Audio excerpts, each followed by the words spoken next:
Assalamualaikum warahmatullahi wabarakatuh. Halo sedulur semua, kita kembali lagi ya bersama saya Lutfi Wildani.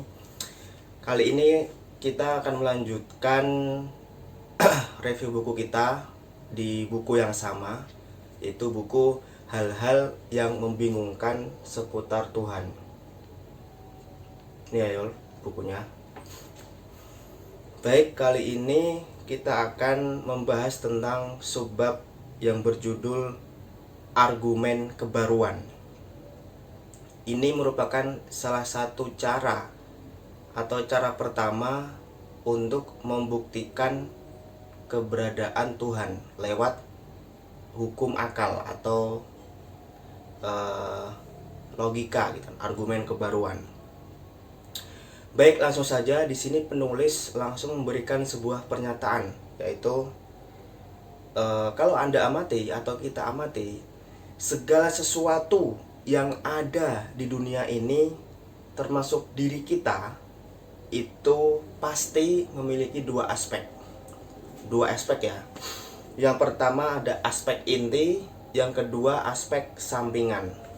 Jadi semua hal, segala sesuatu di dunia ini pasti ada aspek inti dan aspek sampingan. Kecuali Tuhan ya, kecuali Tuhan tidak mempunyai aspek itu, karena dia bukanlah aspek gitu kan, karena dia berbeda dengan kita semua. Laisa kamitsli syai'un gitu. Oke, langsung kita mengambil contoh. Di sini penulis mengilustrasikan sebuah contoh, yaitu sebuah handphone, smartphone gitu kan. Handphone sebagaimana benda-benda lain itu pasti memiliki dua aspek. Yang pertama aspek inti, yang kedua aspek sampingan. Apa yang inti dari handphone? Yang inti dari handphone itu pasti bentuk khasnya. Bentuk khasnya handphone yang membedakan dia dengan benda yang lain. Kemudian apa aspek sampingannya? Kalau aspek sampingannya banyak gitu kan. Aspek sampingannya dia ada warna, panjang, tinggi, lebar, berat, posisi, harga, dan sebagainya gitu. Jadi itu aspek sampingan. Aspek intinya tadi ada bentuk khasnya dan juga bahan utamanya tentu. Aspek sampingannya itu yang selain itu, yaitu yang aspek luar lah gitu. Harga, warna, panjang, tinggi, lebar, berat, posisi, dan sebagainya.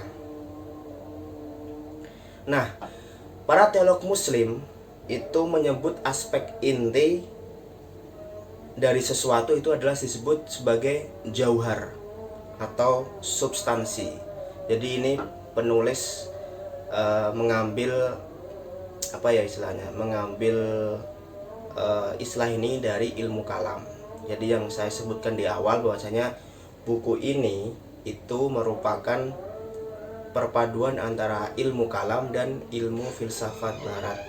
Ilmu kalam sekitar 70%, ilmu filsafat barat sekitar 30%. Jadi istilah jauhar itu merupakan istilah dalam ilmu kalam, disiplin ilmu kalam.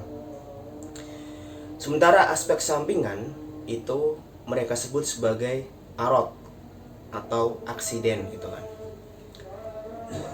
Jadi substansi atau jauhar itu bisa kita definisikan sebagai sesuatu yang bertempat karena dirinya sendiri. Sedangkan aksiden atau arad itu adalah sesuatu yang ada, yang keberadaannya bergantung pada subjek atau substansi tadi.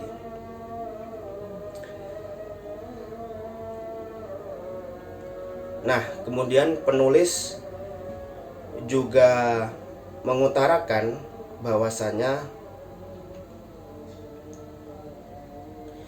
substansi dan aksiden itu adalah saling berkaitan, tidak bisa dipisahkan. Di mana ada substansi pasti ada aksiden, dan di mana ada aksiden pasti ada substansi. Karena dua hal itu termasuk kalau kita kalau kita contohkan itu seperti uang koin gitu kan, yang dimana salah satu itu tidak bisa terpisah, harus saling berkaitan gitu.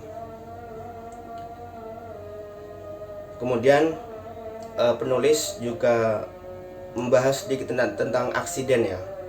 Jadi penulis mengatakan bahwasanya aksiden itu senantiasa berubah-ubah. Sebaliknya substansi tidak akan berubah gitu kan. Jadi yang berubah itu hanya aksiden. Misalkan di sini penulis mengatakan orang yang dulu kita benci 5 tahun kemudian berubah menjadi orang yang kita sayangi atau orang yang kita cintai. Kemudian warna kulit yang tadinya coklat, kemudian 3 tahun kemudian itu berubah menjadi agak putih. Terus orang yang tadinya kasar tiba-tiba atau setahun kemudian berubah menjadi santun, menjadi lembut dan sebagainya. Kemudian handphone yang tadinya bagus, yang tadinya baru kita beli, lalu 5 tahun kemudian berubah menjadi rusak atau tidak bisa lagi dipakai. Kemudian bunga yang tadinya segar, kemudian beberapa bulan kemudian berubah menjadi layu. Kemudian lampu yang tadinya terang tiba-tiba cahayanya menjadi redup atau melemah. Nah, semua perubahan itu yang tadi saya sebutkan adalah perubahan yang terjadi dalam aksiden. Jadi aksiden itu pasti berubah-ubah, senantiasa berubah gitu kan dari waktu ke waktu.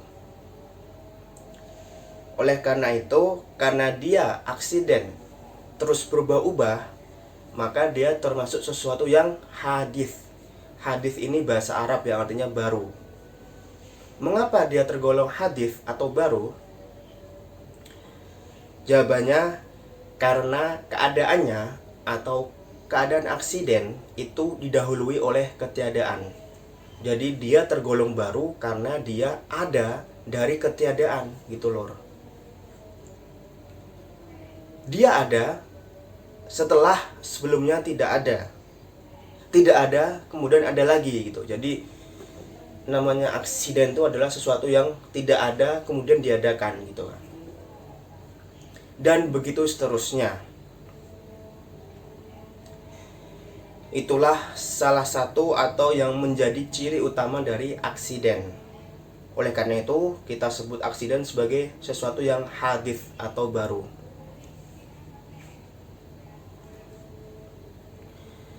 Tetapi yang kita tahu tadi sudah saya jelaskan bahwasanya aksiden itu hanya bisa ada dengan adanya sesuatu yang lain, yaitu apa? Substansi atau jauhar. Tanpa substansi, aksiden tidak akan pernah ada. Misalkan penulis memberikan contoh, Anda atau kita pasti pernah merasakan rasa enak atau melihat rasa enak. Pernah tidak Anda melihat rasa enak misalnya tanpa melekat dalam suatu makanan atau minuman atau benda apapun di dunia ini yang bisa memiliki rasa itu? Pasti tidak akan pernah. Jadi sesuatu atau rasa yang enak itu pasti melekat pada sesuatu yang lain, entah itu makanan, minuman, atau benda yang lain. Nggak mungkin rasa enak itu ada tanpa melekat sesuatu yang lain, itu nggak akan mungkin dan tidak akan pernah kita jumpai di dunia ini. Nah, rasa enak itu adalah aksiden dan dia pasti bergantung pada substansi. Jadi rasa enak pasti bergantung pada sebuah makanan atau minuman atau benda yang lain. Nah, makanan, minuman, dan benda yang lain itu disebut substansi. Jadi aksiden pasti bergantung pada substansi. Rasa enak pasti bergantung dengan makanan, minuman, dan lain sebagainya. Itu sedulur. Nah, karena aksiden itu hadits atau baru, maka substansi juga hadits karena aksiden selalu melekat atau menyertai pada substansi. Maka konsekuensinya substansi juga menjadi hadis atau baru. Kenapa substansi menjadi hadis atau baru? Karena dia disertai oleh aksiden yang hadis. Jadi substansi menjadi hadis atau baru karena substansi pasti disertai oleh aksiden yang itu juga hadis atau baru. Jadi pasti baru semua gitu loh. Sesuatu yang melekat pada sesuatu yang lain, dan sesuatu itu adalah hadis atau baru, pasti yang dilekatkan juga hadis juga baru gitu. Dengan demikian, baik substansi maupun aksiden itu sama-sama hadis atau baru.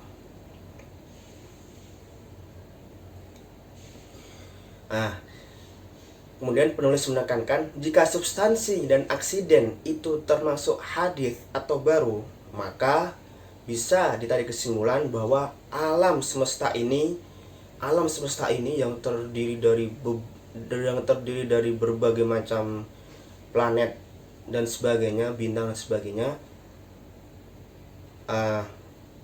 alam semesta yang terdiri dari substansi dan aksiden juga hadis gitu loh. Jadi ketika substansi dan aksiden kita hukumi sebagai hadis atau baru, maka alam semesta ini yang terdiri dari substansi dan aksiden juga, maka itu juga hadis atau baru. Artinya apa? Ketika alam ini hadis atau baru atau ada dari ketiadaan, maka dia pasti butuh pada muhdits atau orang yang mengadakan. Jadi sesuatu yang hadis pasti butuh pada muhdits atau yang mengadakan dari ketiadaan. Nah, dalam bahasa kita, dalam bahasa ilmu kalam itu disebut Allah atau Tuhan. Jadi muhdits ini adalah Tuhan atau Allah yang mengadakan dari ketiadaan menjadi ada dari ketiadaan gitu loh. Dan inilah salah satu cara untuk membuktikan keberadaan Allah atau Tuhan dengan premis yang menekankan aspek kebaruan alam atau hudusul alam. Di sini penulis juga memperjelas dengan logika silogisme atau bangunan silogisme. Misalkan premis minor, alam ini terdiri dari substansi dan aksiden yang ada dari ketiadaan. Premis mayornya, segala sesuatu yang ada dari ketiadaan pasti ada yang mengadakan. Terus konklusinya apa? Kesimpulannya apa? Alam ini ada yang mengadakan. Itu kalau dari bangunan silogisme. Nah, kemudian muncul pertanyaan yang cukup menarik gitu kan. Apakah Tuhan bisa dikatakan sebagai substansi?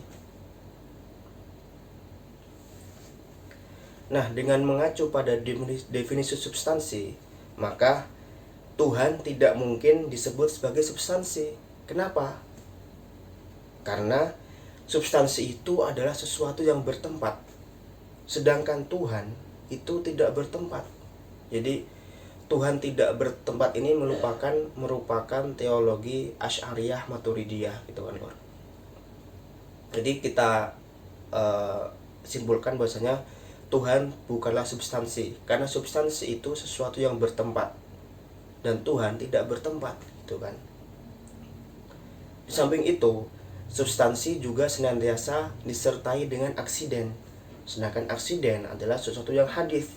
Pasti substansi juga hadis, sedangkan Tuhan bukan hadis, tapi muhdits. Dialah yang mengadakan, bukan yang diadakan gitu kan. Bukan sesuatu yang baru. Dialah sosok atau zat yang mengadakan semua ini, alam semesta dan sebagainya. Jadi Tuhan tidak bisa disebut substansi, dan itu tidak mungkin. Karena apa? Karena Tuhan itu bukan bergantung pada sesuatu, sedangkan substansi itu pasti mempunyai aksiden, dan aksiden tadi yang saya katakan merupakan sesuatu yang hadis. dan dia bergantung pada substansi. Jadi dua-duanya saling berkaitan, saling bergantung, dan dua-duanya adalah sesuatu yang hadis atau baru. Jadi tidak mungkin Tuhan itu substansi atau jauhar. Dia adalah muhdits yang mengadakan. Dan jadi kesimpulannya bahwasanya Allah adalah Tuhan yang mengadakan. Dalam bahasa Arab dia muhdits. Dialah yang mengadakan alam semesta dari ketiadaan. Jadi gak mungkin alam semesta ada dengan sendirinya. Karena ada yang mengatakan alam semesta ada dengan sendirinya, dengan teori Big Bang gitu kan. Gak mungkin alam semesta ada dengan sendirinya, karena alam semesta ini terdiri dari substansi dan aksiden, jauhar dan arot. Sedangkan dua-duanya merupakan sesuatu yang hadis, yang baru. Yang baru tidak mungkin dia ada dengan sendirinya, dia pasti ada yang mengadakan. Dia ada dari ketiadaan, seperti itu loh. Jadi argumen kebaruan merupakan dalil pertama yang saya paparkan untuk membuktikan keberadaan Tuhan. Nanti ada argumen lain sampai 6 argumen. Jadi ini merupakan cara pertama atau dalil pertama untuk membuktikan keberadaan Tuhan, yaitu argumen kebaruan. Jadi demikian lor paparan saya, semoga bermanfaat. Jika Anda merasakan manfaatnya, maka jangan lupa subscribe, like, dan share kepada teman-teman kalian semua, supaya pengetahuan ini, wawasan ini bisa menyebar ke semua orang, sehingga semua orang tahu bahwasanya Tuhan itu ada. Tuhan itu ada, benar-benar nyata gitu kan. Jadi itu saja lor paparan dari saya. Kita akan bertemu lagi di sesi selanjutnya di buku yang sama dan pada orang yang sama. Baik sedulur, demikian yang dapat saya sampaikan. Kurang lebihnya mohon maaf. Wassalamualaikum warahmatullahi wabarakatuh. Bye bye.